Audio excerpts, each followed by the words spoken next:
Ben Reilly, the Scarlet Spider, cements his status as a hero of the Spider-Man Clone Saga in the Fall of Venom.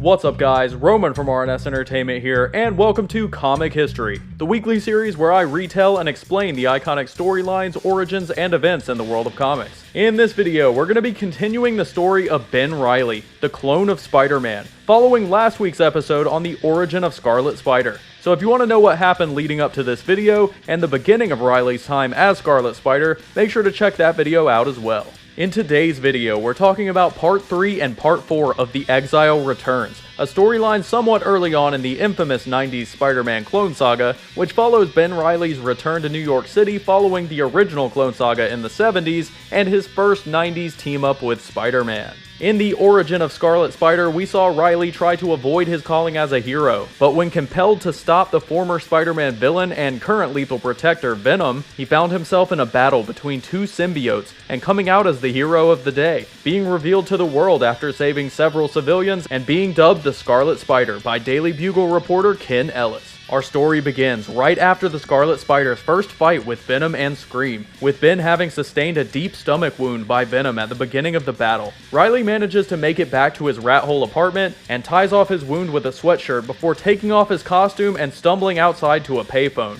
where he tries to contact his mentor Seward Trainer, but weakened from prolonged blood loss, he passes out before he can ask for help. Meanwhile, Venom searches for Peter Parker to get information on this new spider who attacked him, first searching Peter's new apartment to find no one home, and then breaking into Aunt May's home, which he had visited several times before, to find it, of course, empty as well, as Aunt May had suffered a stroke, with her hospitalization the reason for Ben Reilly's return to New York in the first place. Venom wonders out loud what has happened to the typical American family. Where have all the Parkers gone? Ben Reilly is found by a neighbor named Gabrielle Greer, who takes him to a low-cost clinic that agrees to treat him without insurance, stitching up his wound with Ben just wanting to get out of the city as soon as possible. Meanwhile, Scream, Venom's spawn from the Lethal Protector storyline, who had sought out Venom in hopes that he would help her learn how to control her symbiote's dark and violent urges, follows reporter Ken Ellis, who had put out a reward for information on a man with a wound that matches the one he saw Scarlet Spider sustain in battle, in hopes that his investigation would lead her to the Scarlet Spider, and in turn lead her to Venom.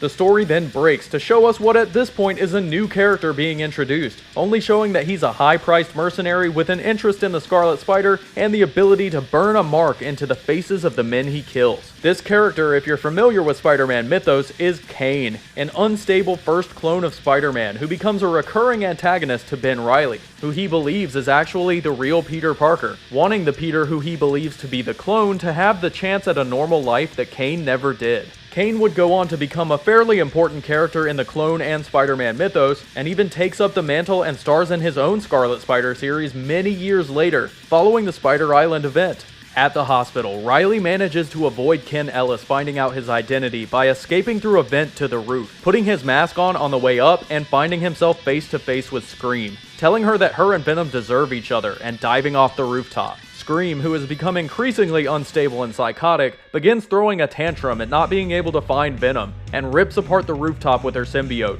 endangering the people on the street below. Scarlet Spider, who had hidden underneath the ledge of the hospital roof hoping that Scream would leave, dives off and destroys as much of the debris as he can and minimizes the damage, though a few civilians are injured. Reilly returns to his apartment and begins work on new web cartridges, putting together projects that he had planned out over the years that he was in his self-appointed exile, somehow knowing that one day he would need them. Suiting up, Scarlet Spider resolves to take down every last symbiote in New York City before he leaves. Scream, now entirely unstable, goes to Times Square and begins wreaking random havoc, attracting the attention of Venom, who leaps in and attacks her at full force, grabbing her symbiote by the mouth and beginning to rip it off of her, pulling the symbiote off of the human host underneath and saying that he was sick of new symbiotes and new spider people, all diluting and ruining the identity he had worked so hard to attain. Which is a pretty accurate meta-commentary on Spider-Man stories that applies to this day. With more and more spider-powered heroes cropping up all the time, the originals begin to lose their impact. As Donna begs Venom to stop, Venom is suddenly hit in the back of the head by several shots of one of Scarlet Spider's new weapons,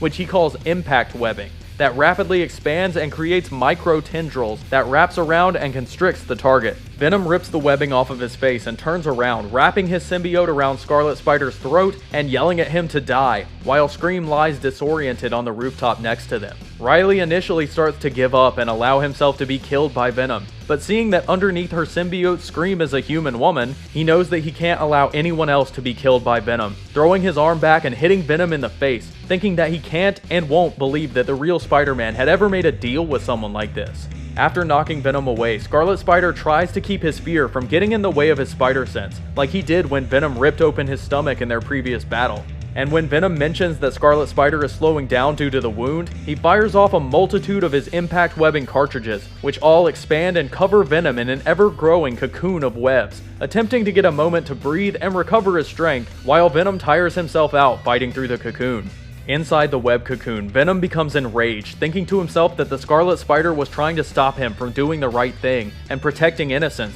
that he was trying to make Venom out to be the bad guy, like all the heroes do, saying that he is good enough and that Scarlet Spider is the fake. Venom rips his way through the cocoon and launches himself at Scarlet Spider, absorbing all of the blows from Reilly's attack as Kane watches the battle from a nearby rooftop. Venom once again overcomes Scarlet Spider in hand-to-hand combat, grabbing him around the throat and preparing to kill him. But in a last-ditch effort, Reilly fires off his impact webbing directly into the symbiote's mouth, which latches onto Eddie Brock's human face underneath the symbiote and begins to expand, pushing the Venom symbiote off of his face and leaving it exposed. Reilly fires off another new weapon he calls a stinger, which is pretty much just small needles that lodge themselves in Eddie's face and enrage him, distracting Eddie long enough for Scarlet Spider to throw a punch directly at his face, with Eddie screaming at him that he can't beat Venom. Reilly continues his assault, hitting Eddie again and again as Kane watches, telling Venom that someone should have stopped him a long time ago, that someone should have made sure that he wouldn't be set free, toppling Eddie Brock to the ground and knocking him unconscious. The Venom symbiote rises up from Eddie, at first trying to defend his unconscious host, but on making contact with Scarlet Spider, it senses the familiarity of Spider-Man, trying to bond with Reilly and form a new symbiosis. Scarlet Spider grabs the tendrils of the symbiote and rips it off of him, yelling at it to get out of his head and slamming it on the ground, somehow able to reject the symbiote out of sheer force of will,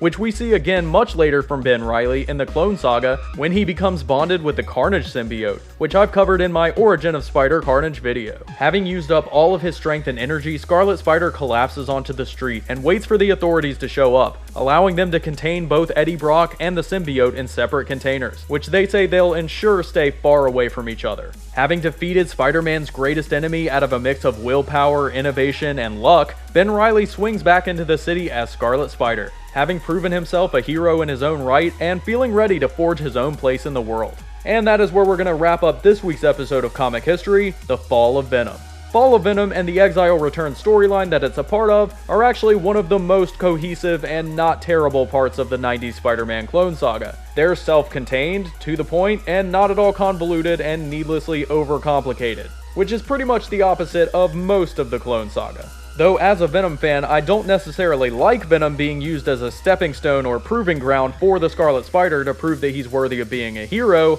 I honestly don't mind the execution of it, and it was kind of a cool battle. The inclusion of Scream and Venom being captured in the end flow well into the next Venom storyline, Separation Anxiety, which I will cover in a future video. They actually made a video game loosely based on Separation Anxiety on the SNES back in the day. I grew up playing it and have several Let's Plays and live streams of it over on my gaming channel, so make sure to go check those out and subscribe over there. If you enjoyed this video, make sure to give it a thumbs up, subscribe to my channel for weekly comic videos, and check out the Comic History playlist and the Spider-Man Symbiotes History playlist for more great origins and storylines, including the origin of Scarlet Spider, which leads into this video. If there's any story you'd like to see me cover in the future, you can suggest it in the comment section below, or if you want to commission any episode you'd like to see that month, you can do so by donating to my Patreon, to which there's a link in the description box below. If you enjoy my content, I highly suggest you check the Patreon out. There's some awesome rewards that include exclusive content, comic history or character spotlight commissions, and more, and it would do a great deal towards helping us out to continue making these videos for you guys. Make sure to also follow my social media, subscribe to RNS Gaming, follow us on Twitch at twitch.tv/RNSLive, and I will see you all next time.